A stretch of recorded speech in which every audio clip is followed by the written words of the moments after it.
экране светилось очень хорошо. Скорее всего, танк был. Вот, рядом проезжал.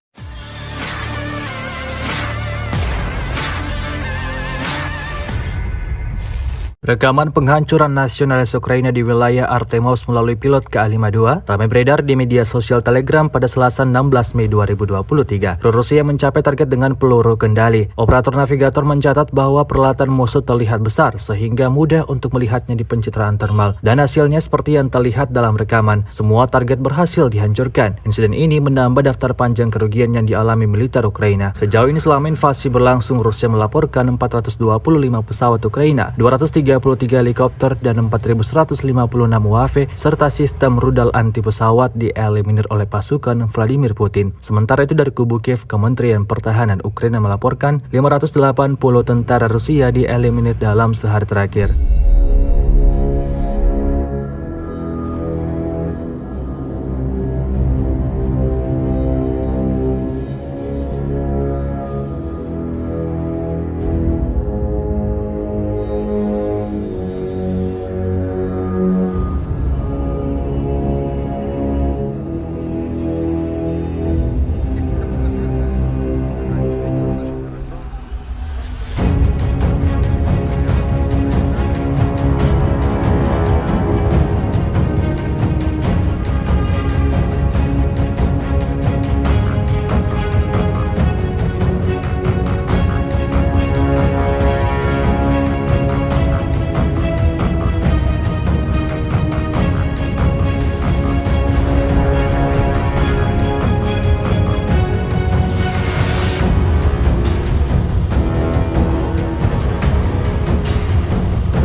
Terima kasih sudah nonton.